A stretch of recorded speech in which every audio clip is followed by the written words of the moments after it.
नमस्कार दोस्तों, आप कहानी सुन रहे हैं मनोरमा उपन्यास भाग 9 और 10। मनोरमा अध्याय 9। मुद्दत के बाद जगदीशपुर के भाग जगे। कार्तिक लगते ही एक ओर राजभवन की मरम्मत होने लगी और दूसरी ओर गद्दी के उत्सव की तैयारियां शुरू हुई। राजा साहब ताकीद करते रहे थे कि प्रजा पर जरा भी सख्ती ना होने पाए। दीवान साहब से उन्होंने जोर देकर कह दिया था कि बिना पूरी मजदूरी दिए किसी से काम ना लीजिए, लेकिन यह उनकी शक्ति से बाहर था कि आठों पहर बैठे रहें। उनके पास अगर कोई शिकायत पहुंचती तो कदाचित वह राज्य कर्मचारियों को फाड़ खाते, लेकिन प्रजा सहनशील होती है। जब तक प्याला भर ना जाए वह जुबान नहीं खोलती। फिर गद्दी के उत्सव में थोड़ा बहुत कष्ट होना स्वाभाविक समझकर और कोई भी ना बोलता था। 3 महीने तक सारी रियासत के बढ़ई, मिस्त्री, दर्जी, चमार, कहार सब दिल तोड़कर काम करते रहे। चक्रधर को रोज खबरें मिलती रहती थी कि प्रजा पर बड़े बड़े अत्याचार हो रहे हैं, लेकिन वे राजा साहब से शिकायत करके उन्हें असमंजस में ना डालना चाहते थे। अध्याय अक्सर खुद जाकर मजदूरों और कारीगरों को समझाते थे। इस तरह 3 महीने गुजर गए। राजभवन का कलेवर नया हो गया। सारे कस्बे में रोशनी की फाटक बन गए। तिलकोत्सव का विशाल पंडाल तैयार हो गया। लेकिन अब तक बहुत कुछ काम बेगार से चल रहा था। मजदूरों को भोजन मात्र मिल जाता था। अब नकद रुपए की जरूरत सामने आ रही थी। राजाओं का आदर सत्कार और अंग्रेज हुक्कौम की दावत तावजा तो बेकार में न हो सकती थी। खर्च का तखमीना 5 लाख से ऊपर था। खजाने में झंझी कौड़ी न थी। असामियों से छमाही लगान पहले ही वसूल किया जा चुका था। मुहूर्त आता जाता था और कुछ निश्चय ना होता था, यहाँ तक कि केवल 15 दिन और रह गए। संध्या का समय था। राजा साहब उस्ताद मेंदूखा के साथ बैठे सितार का अभ्यास कर रहे थे कि दीवान साहब और मुंशी जी आकर खड़े हो गए। विशाल सिंह ने पूछा, कोई जरूरी काम है? ठाकुर, हुजूर, उत्सव को आप केवल 1 सप्ताह रह गया है और अभी तक रुपए की कोई सबील नहीं हो सकी। अगर आज्ञा हो तो किसी बैंक से 5 लाख कर ले लिया जाए। राजा, हरगिज नहीं। दीवान, तो असामियों पर हाल पीछे 10 रुपए चंदा लगा दिया जाए। राजा, मैं अपनी तिलकोत्सव के लिए असामियों के ऊपर जुल्म न करूंगा। इससे तो कहीं अच्छा है कि उत्सव ही ना हो। दीवान, महाराज, रियासतों में प्रथा है, सब असामी खुशी से देंगे, किसी को आपत्ति ना होगी। मुंशी, गाते बजाते आएंगे और दे जाएंगे। राजा, अगर आप लोगों का विचार है कि किसी को कष्ट ना होगा और लोग खुशी से मदद देंगे, तो आप अपनी जिम्मेदारी पर वह काम कर सकते हैं। मेरे कानों तक शिकायत ना आए। दीवान, हुजूर, शिकायत तो थोड़ी बहुत हर हाल में होती ही है, इससे बचना असंभव है। राजा और प्रजा का संबंध ही ऐसा है। प्रजा हित के लिए कोई भी काम कीजिए तो उसमें भी लोगों को शंका होती है। हल पीछे 10 रुपए बैठा देने से कोई 5 लाख रुपए हाथ आ जाएंगे। रही रसद, वह तो बेगार में मिलती है।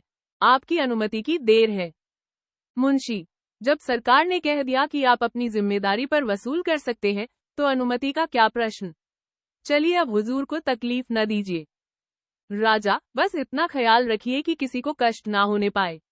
आपको ऐसी व्यवस्था करनी चाहिए कि आसामी लोग सहर्ष आकर शरीक हों। हुक्म मिलने की देर थी। कर्मचारियों के हाथ तो खुजला रहे थे। वसूली का हुक्म पाते ही बाग बाग हो गए। फिर तो वह अंधेर मचा कि सारे इलाके में कोहराम पड़ गया। चारों तरफ लूट खसोट हो रही थी। गालियां और टोक पीट तो साधारण बात थी। किसी के बैल खोल लिए जाते थे, किसी की गाय छीन ली जाती थी, कितनों ही के खेत कटवा लिए गए। बेदखली और इजाफे की धमकियां दी जाती थी। जिसने खुशी से दिए उसका तो 10 रुपए ही में गला छूटा। जिसने हील हवाले किए, कानून बघारा, उसे 10 रुपए के बदले 20 रुपए, 30 रुपए, 40 रुपए देने पड़े।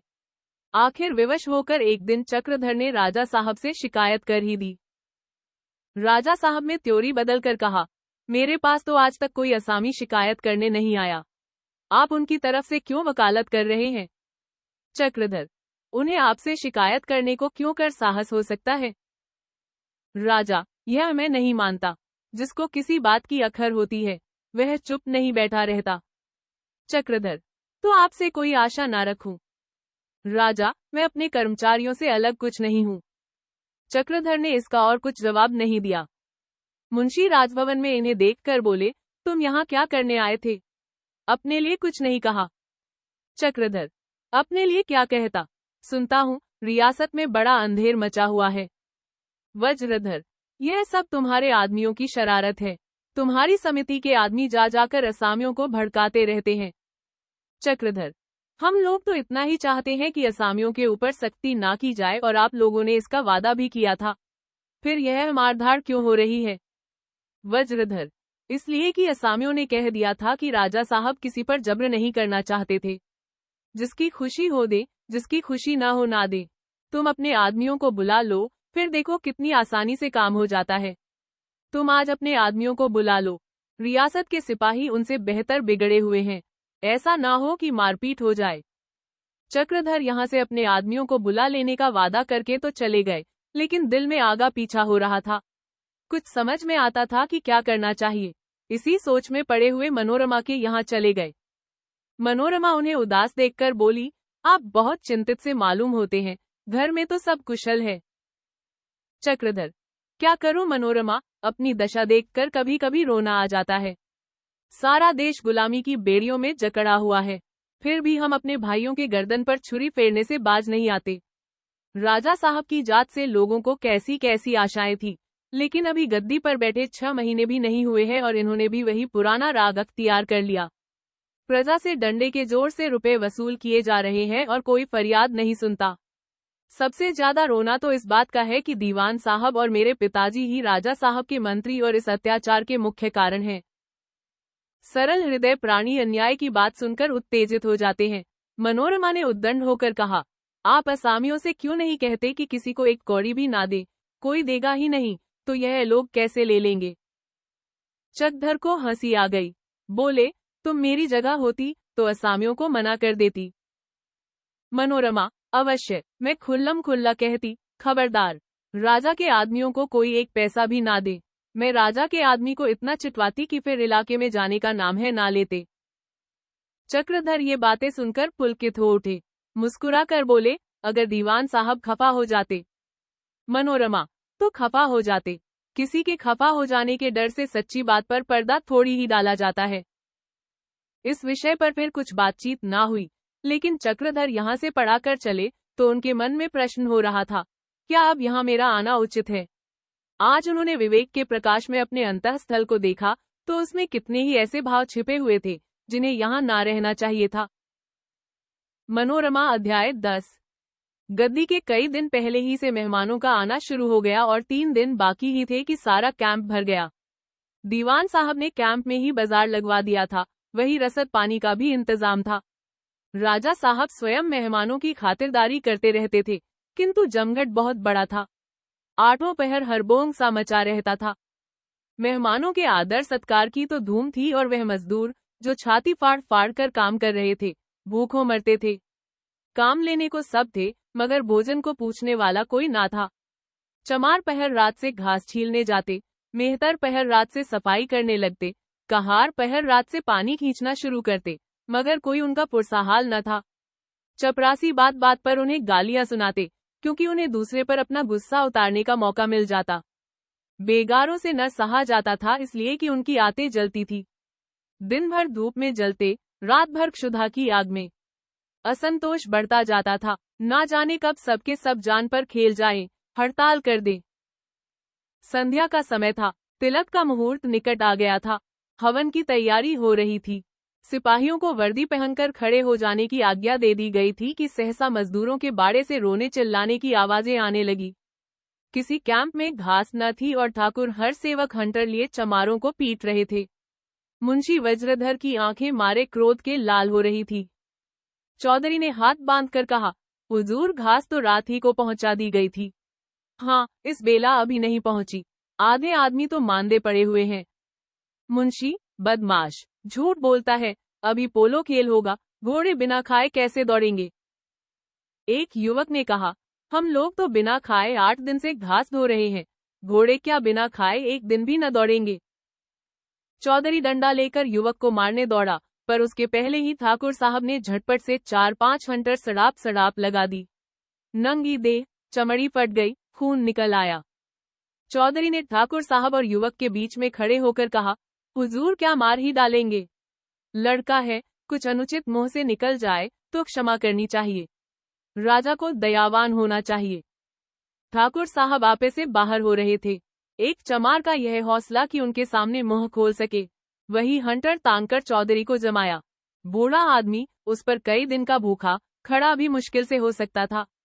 हंटर पड़ते ही जमीन पर गिर पड़ा। बाड़े में हलचल पड़ गई। हजारों आदमी जमा हो गए। कितने ही चमारों ने मारे डर के खुरपी और रस्सी उठा ली थी और घास छीलने जा रहे थे। चौधरी पर हंटर पड़ते देखा तो रस्सी खुरपी फेंक दी और आकर चौधरी को उठाने लगे। ठाकुर साहब ने तड़प कर कहा, तुम सब अभी 1 घंटे में घास लाओ, नहीं तो एक एक की हड्डी तोड़ दी जाएगी। एक चमार बोला, हम यहाँ काम करने आए हैं, जान देने नहीं आए हैं। एक तो भूखों मरे, दूसरा लात खाए। हमारा जन्म इसलिए थोड़ी हुआ है, जिसे चाहे काम कराइए, हम घर जाते हैं। मुंशी, जिसने बाड़े के बाहर कदम रखा, उसकी शामत आई। तोप पर उड़ा दूंगा। लेकिन चमारों के सिर पर भूत सवार था। बूढ़े चौधरी को उठाकर सबके सब एक गोल में बाड़े के द्वार की ओर चले। सिपाहियों की कवायद हो रही थी। ठाकुर साहब ने खबर भेजी और बात की बात में उन सबों ने आकर बड़े का द्वार रोक लिया। सभी कैंपों में खलबली पड़ गई। तरह तरह की अफवाहें उड़ने लगी। राजा साहब अपने खेमे में तिलक के भड़कीले सजीले वस्त्र धारण कर रहे थे। यह खबर सुनी तो तिलमिला गए। क्रोध से बावले होकर वह अपनी बंदूक लिए खेमे से निकल आए और कई आदमियों के साथ बाड़े के द्वार पर जा पहुंचे। चौधरी इतनी देर में झाड़ पोंछ कर उस बैठा था। राजा साहब को देखते ही रोकर बोला, दुहाई है महाराज की। सरकार, बड़ा अंधेर हो रहा है, गरीब लोग मारे जाते हैं। राजा, तुम सब पहले बाड़े के द्वार से हट जाओ, फिर जो कुछ कहना है मुझसे कहो। अगर किसी ने बाड़े के बाहर पांव रखा तो जान से मारा जाएगा। चौधरी, सरकार ने हमको काम करने के लिए बुलाया है कि जान लेने के लिए। राजा, काम न करोगे तो जान ली जाएगी। चौधरी, काम तो आपका करें, खाने किसके घर जाएं? राजा, क्या बेहुदा बातें करता है, चुप रहो। सब के सब मुझे बदनाम करना चाहते हो। तुम नीच हो और नीच लातों के बगैर सीधा नहीं होता। चौधरी, क्या अब हमारी पीठ पर कोई नहीं कि मार खाते रहे और मुंह न खोले? अब तो सेवा समिति हमारी पीठ पर है, क्या वह कुछ भी न्याय न करेगी? राजा, अच्छा, तो तुझे सेवा समिति वालों का घमंड है। चौधरी, है, वह हमारी रक्षा करती है, तो क्यों न उसका घमंड करे। राजा साहब होंठ चबाने लगे, तो यह समिति वालों की कारस्तानी है। चक्रधर मेरे हाथ कपट चाल चल रहे हैं। चक्रधर, जिसका बाप मेरी खुशामद की रोटियां खाता है, देखता हूँ वह मेरा क्या कर लेता है। इन मूर्खों के सिर से यह घमंड निकाली देना चाहिए। यह जहरीले कीड़े फैल गए तो आफत मचा देंगे। चौधरी तो ये बातें कर रहा था, उधर बाड़े में घोर कोलाहल मचा हुआ था। सरकारी आदमी की सूरत देखकर जिनके प्राण पखेरु उड़ जाते थे, वे इस समय निशंक हो निर्भय बंदूकों के सामने मरने को तैयार खड़े थे। द्वार से निकलने का रास्ता न पाकर कुछ आदमी ने बाड़े की लकड़ियां और रस्सियां काट डाली और हजारों आदमी उधर से भड़भड़ाकर निकल पड़े, मानो कोई उमड़ी हुई नदी बांध तोड़कर निकल पड़े। उसी वक्त एक ओर से सशस्त्र पुलिस के जवान और दूसरी ओर से चक्रधर समिति के कई युवकों के साथ आते हुए दिखाई दिए। उन्हें देखते ही हड़तालियों में जान सी पड़ गई, जैसे अबोध बालक अपनी माता को देखकर शेर हो जाए। हजारों आदमियों ने घेर लिया। भैया आ गए की ध्वनि से आकाश गूंज उठा। चक्रधर ने ऊंची आवाज से कहा, क्यों भाइयों, तुम मुझे अपना मित्र समझते हो या शत्रु? चौधरी, भैया यह भी कोई पूछने की बात है, तुम हमारे मालिक हो, स्वामी हो, सहारा हो।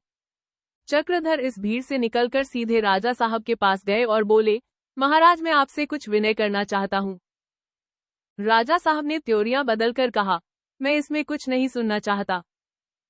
चक्रधर, आप कुछ ना सुनेंगे तो पछताएंगे। राजा, मैं इन सबों को गोली मार दूंगा। चक्रधर, दिन प्रजा के रक्त से राजतिलक लगाना किसी राजा के लिए मंगलकारी नहीं होता। प्रजा का आशीर्वाद ही राज्य की सबसे बड़ी शक्ति है।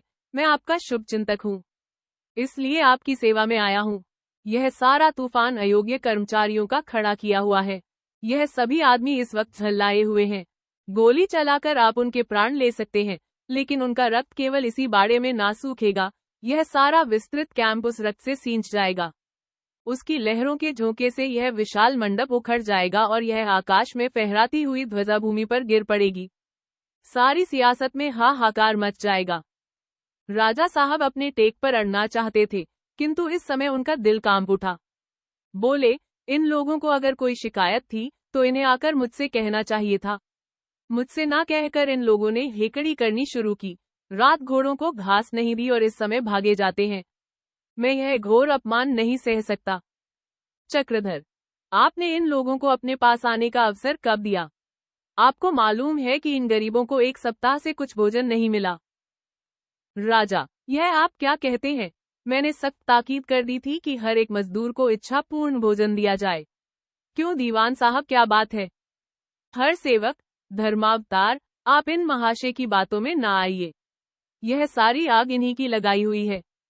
मुंशी दीनबंधु, यह लड़का बिल्कुल नासमझ है। दूसरों ने जो कुछ कह दिया उसे सच समझ लेता है।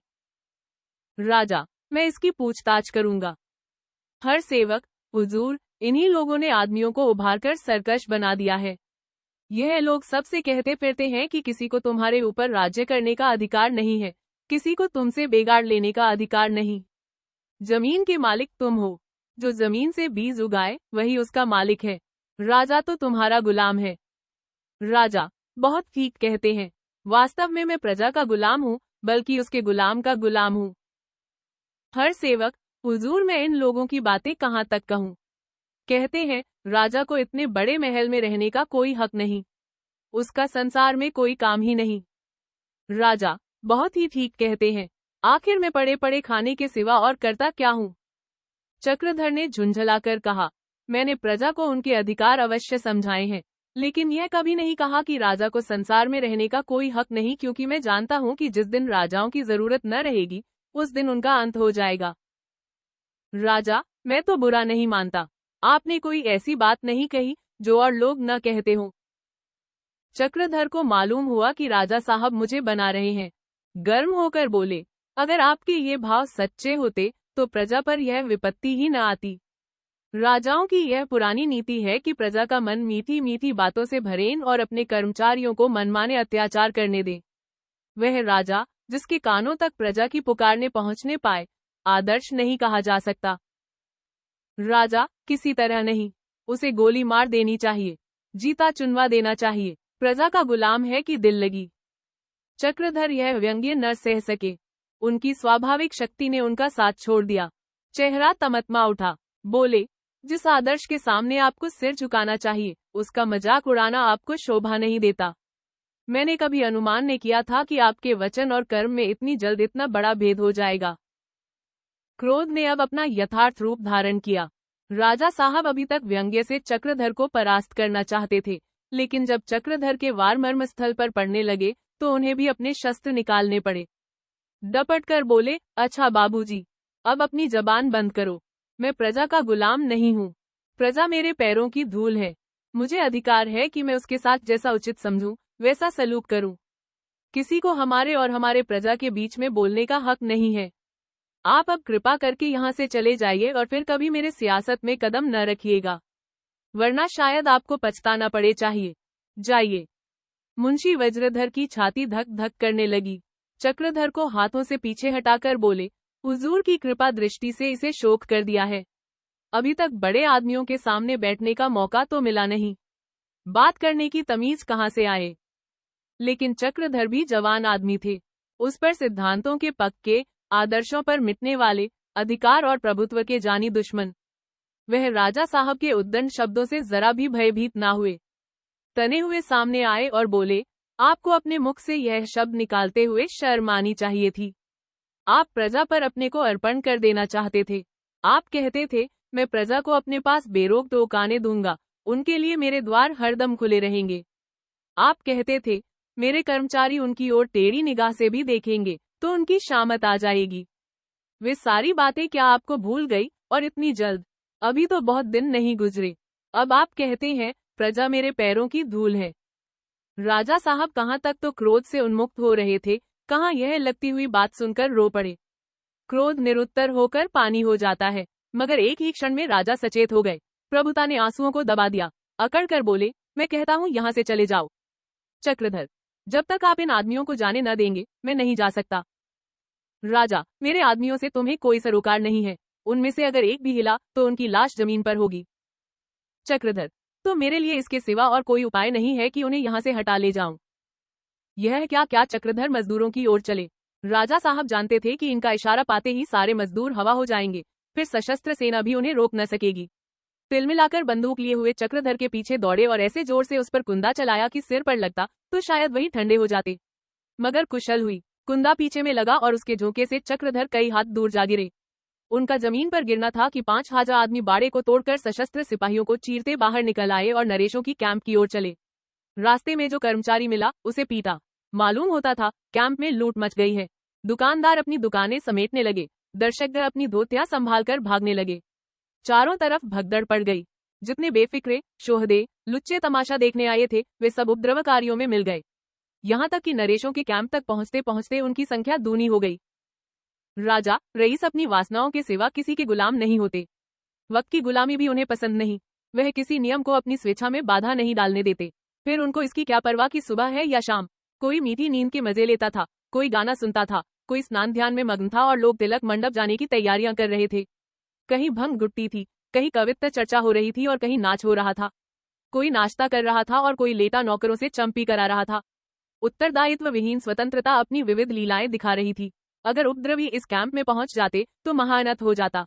न जाने कितने राजवंशों का अंत हो जाता, किंतु राजाओं की रक्षा उनका इकबाल करता है। अंग्रेजी कैंप में 10-12 आदमी अभी शिकार खेलकर लौटे थे। उन्होंने जो यह हंगामा सुना तो बाहर निकल आए और जनता पर अंधाधुंध बंदूकें छोड़ने लगे।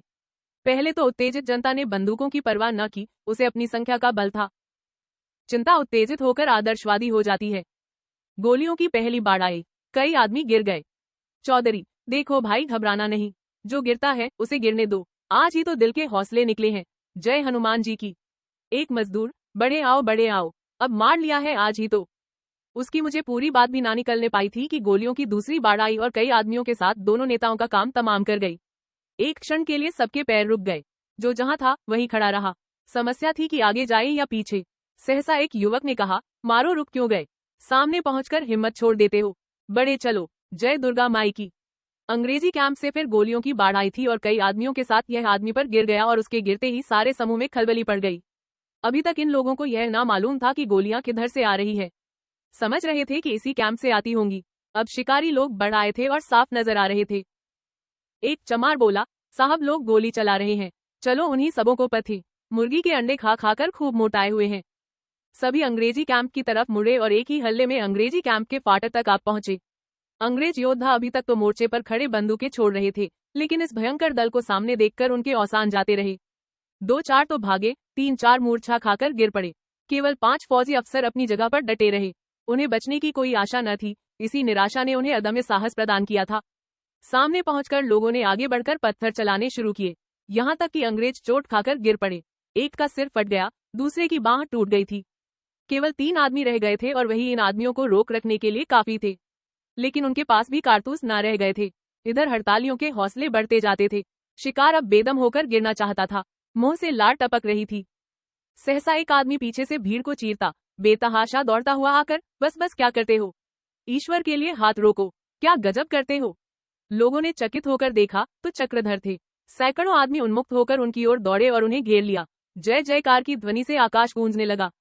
एक मजदूर ने कहा, हमें अपने 100 भाइयों के खून का बदला लेना है। चक्रधर ने दोनों हाथ ऊपर उठाकर कहा, कोई एक कदम आगे ना बढ़े। खबरदार। मजदूर, यारों, बस एक हल्ला और। चक्रधर, हम फिर कहते हैं, अब एक कदम भी आगे ना उठे। जिला के मजिस्ट्रेट मिस्टर जिम ने कहा, बाबू साहब खुदा के लिए हमें बचाइए। फौज की कप्तान मिस्टर सिम बोले, हम हमेशा आपको दुआ देगा, हम सरकार से आपका सिफारिश करेगा। एक मजदूर, हमारे 100 जवान भून डाले, तब आप कहाँ थे? यारों क्या खड़े हो, बाबूजी का क्या बिगड़ा है, मारे तो हम गए हैं ना, मारो बढ़ के। चक्रधर ने उपद्रवियों के सामने खड़े होकर कहा, अगर तुम्हें खून की ऐसी प्यास है तो मैं हाजिर हूँ। मेरी लाश को पैरों से कुचलकर तभी तुम आगे बढ़ सकते हो। मजदूर, भैया हट जाओ, हमने बहुत मार खाई है, बहुत सताए गए हैं, इस वक्त दिल की आग बुझा लेने दो। चक्रधर, मेरा लहू इस ज्वाला को शांत करने के लिए काफी नहीं है। मजदूर, भैया तुम शांत शांत बका करते हो, लेकिन उसका फल क्या होता है? हमें जो चाहता है मारता है, जो चाहता है पीसता है, तो क्या हम ही शांत बैठे रहें?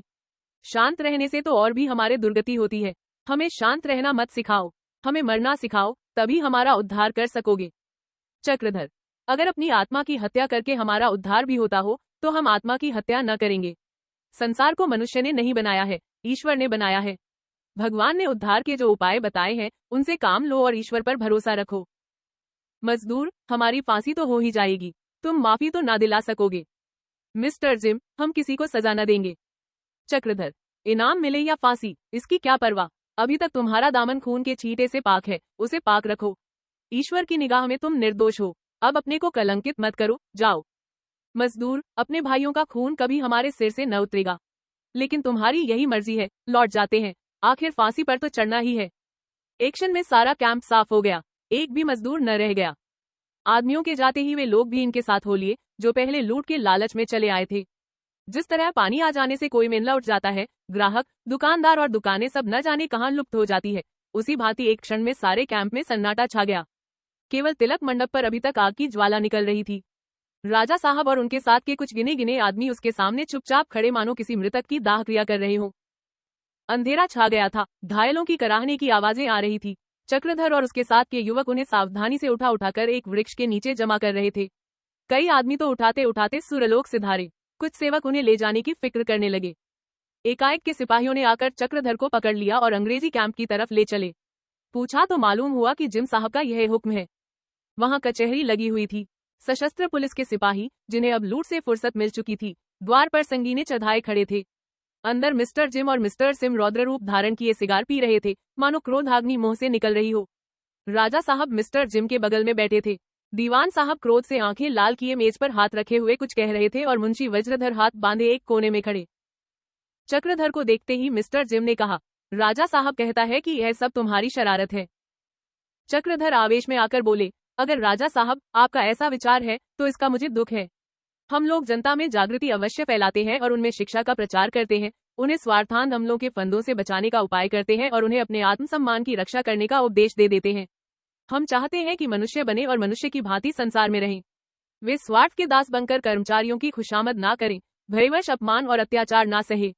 अगर इसे कोई भड़काना समझता है तो समझे, हम तो इसे अपना कर्तव्य समझते हैं। जिम, तुम्हारे उपदेश का यह नतीजा देकर कौन कह सकता है कि तुम उन्हें नहीं भड़काता। चक्रधर, यहाँ उन आदमियों पर अत्याचार हो रहा था और उन्हें यहाँ से चले जाने का या काम न करने का अधिकार था। अगर उन्हें शांति के साथ चले जाने दिया जाता तो यह नौबत कभी ना आती। राजा, हमें परंपरा से बेगाड़ लेने का अधिकार है और उसे हम नहीं छोड़ सकते। आप असामियों को बेगाड़ देने से मना करते हैं और आज के हत्याकांड का सारा भार आपके ऊपर है। चक्रधर, कोई अन्याय केवल इसलिए मान्य नहीं हो सकता कि लोग उसे परंपरा से सहते आए हैं। जिम, हम तुम्हारे ऊपर बगावत का मुकदमा चलाएगा, तुम डेंजरस, खतरनाक आदमी है। राजा, हुजूर, मैं इनके साथ को सख्ती नहीं करना चाहता, केवल यह प्रतिज्ञा लिखवाना चाहता हूँ कि यह अथवा इनके सरकारी लोग मेरी रियासत में न जाएं। चक्रधर, मैं यह प्रतिज्ञा नहीं कर सकता। दीनों पर अत्याचार होते देखकर दूर खड़े रहना वह दशा है जो हम किसी तरह नहीं सह सकते। मिस्टर जिम ने सब इंस्पेक्टर से कहा, इनको हवालात में रखो, कल इजलास पर पेश करो। वज्रधर ने आगे बढ़कर जिनके पैरों पर पगड़ी रख दी और बोले, हुजूर, यह गुलाम का लड़का है, हुजूर इसकी जान बख्शी करें। मिस्टर जिम, तहसीलदार साहब, यह तुम्हारा लड़का है, तुमने उसको घर से निकाल क्यों नहीं दिया? सरकार तुमको इसलिए पेंशन नहीं देता कि तुम बागियों को पाले, हम तुम्हारा पेंशन बंद कर देगा। राजा, बाबू चक्रधर, अभी कुछ नहीं बिगड़ा है, आप प्रतिज्ञा लिखकर शौक से घर जा सकते हैं। मैं आपको तंग नहीं करना चाहता था, इतना ही चाहता हूँ कि फिर हंगामे न खड़े हो। चक्रधर, राजा साहब क्षमा कीजिएगा, जब तक असंतोष के कारण दूर न होंगे ऐसी दुर्घटनाएं होंगी और फिर होंगी। मुझे आप पकड़ सकते हैं, कैद कर सकते हैं, इससे चाहे आपको शांति हो, पर वह असंतोष अनुमात्र भी कम ना होगा जिससे प्रजा का जीवन असह्य हो गया है। असंतोष को भड़का कर प्रजा को शांत नहीं कर सकते, हाँ कायर बना सकते हैं। अगर आप उन्हें कर्महीन, बुद्धिहीन, पुरुषार्थहीन मनुष्य का तन धारण करने वाले सियार और सुअर बनाना चाहते हैं तो बनाइए, पर इससे न आपकी कीर्ति होगी, ईश्वर प्रसन्न होंगे और न स्वयं आपकी आत्मा ही तुष्ट होगी। 9 और 10 भाग समाप्त हुई। आगे का भाग 11 और 12 अगले भाग में सुने। आपको यह कहानी कैसी लगी कमेंट बॉक्स में लिखकर जरूर बताएं। धन्यवाद।